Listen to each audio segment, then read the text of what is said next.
Lundi rétro, aujourd'hui j'ai envie de parler d'animation, mais rester dans le thème de l'actualité. Donc je rappelle, le lundi rétro, c'est je me refais des vieux classiques au niveau pop culture, parce que sur la chaîne 5F, c'est je donne mon avis sur des films, séries, essentiellement sur l'actualité, essentiellement pop culture. Et là, le film Dragon va sortir en live action. Pourquoi je dis live action? Parce que oui, la trilogie animation existe, et même beaucoup plus que ça. Un Dragon, c'est vraiment tout un univers, série, etc.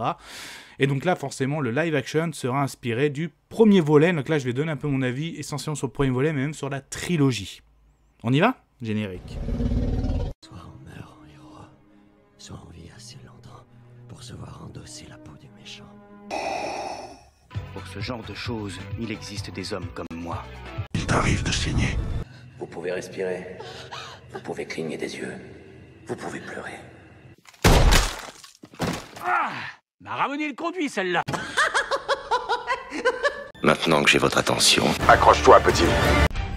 Donc Dragon, on est bien dans un univers fantasy, donc à savoir la fantasy, le surnaturel est complètement assumé. Ben oui, des créatures, les dragons sont complètement assumés.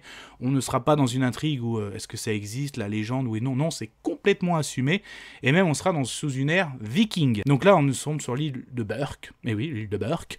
Donc à savoir, on a le chef, bien sûr, donc le chef viking qui a un fils aussi, Harold, et en fait là les dragons sont considérés comme une menace, et même justement les vikings de cette île sont élevés justement, alors pas à devenir dragonniers, non, pas à la dragonnier à la Game of Thrones, non, justement comment lutter contre ces êtres de dragons. Donc ce qui est très très cool à savoir, ils ont tous été classés par rapport à des espèces, races de dragons, c'est excellent. Et justement notre héros, j'ai envie de dire, Harold, lui on va dire il a rien pour devenir le successeur du chef, bien au contraire, on voit qu'il n'est pas à l'aise, il n'est pas à l'aise du tout, tout ça, mais il va faire une rencontre, la rencontre de Croque-Mou. Donc Croque-Mou est la particularité donc, de ce dragon. Donc déjà il le rencontre à la fois blessé. Croque-Mou est considéré comme un furie nocturne, donc il fait partie de ces dragons qu'on sait qu'il existe, mais on l'a pratiquement jamais vu, vous savez, ça reste un dragon mystère.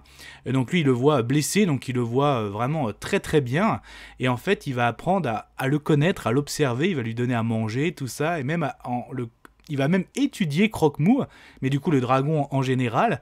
Et en fait, quand il va se retrouver à une espèce de l'école pour devenir un guerrier face au dragon, et ben toutes les méthodes que ses instructeurs vont lui donner, lui va faire tout le contraire. Il va apprendre justement les points sensibles, comme les petites chatouilles, tout ça.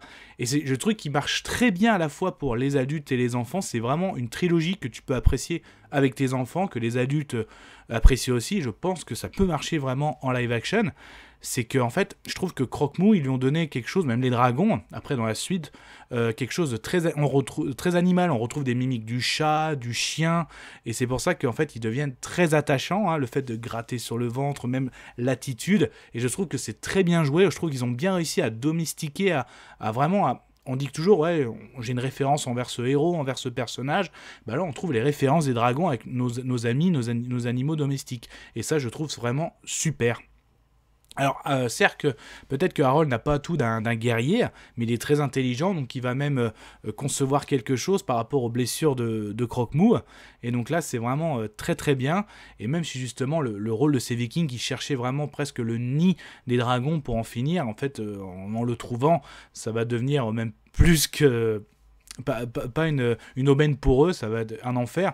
Et heureusement qu'on aura le fameux Harold et Croque-Mou, et ça se finit justement avec, oui, les dragons, pareil, ça fait un beau message, c'est pas parce qu'ils ont l'air menaçants que c'est une menace, au contraire, donc l'habit fait pas le moine, donc moi je trouve ce premier volet très très bien, donc j'attends beaucoup le fameux live action, comment ça va donner, l'émotion. Par exemple, Gérard Butler qui prêtait sa voix à l'animation, là, est présent dans le chef du village, donc franchement... très très bien. Le deuxième volet justement, donc là on arrive où les dragons et les vikings ne font plus qu'un, donc les vikings apprennent toujours à vivre avec les dragons, donc ça commence avec, ils ont même organisé des courses, donc là vraiment on dit que son dragonnier, un peu comme la Game of Thrones, ils arrivent à dompter le dragon, chacun a son dragon, mais Harold toujours en fait, non... le rôle de chef lui intéresse pas plus que ça. Par contre, le côté viking qui est respecté, il est devenu très explorateur avec Croque-Mou, ça c'est vraiment très très cool. Et en fait... bien sûr, il y aura d'autres menaces, et en fait, à un moment, Harold, dans son périple, va découvrir, oui, justement, une île gardée par un alpha, un énorme dragon, presque à la limite du kaiju, De toute façon, il y avait eu pareil dans le premier volet, dans le final. Et en fait, il va faire connaissance aussi de sa maman.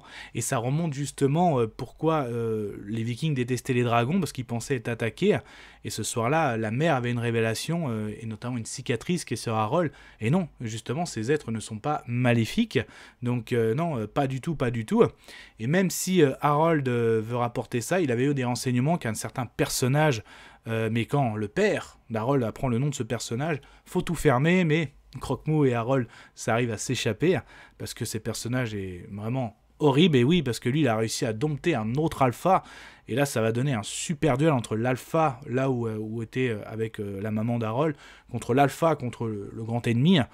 Ça va faire un combat titanesque, et l'alpha, donc tous les dragons l'obéissent, y compris Croque-Mou. Donc là, on a la fameuse scène où Croque-Mou est à 2 doigts de tuer son maître, mais c'est le père de Harold qui s'interpose, sa scène très émouvante, voilà, et justement, où arrivé à un final où Croque-Mou devient l'alpha.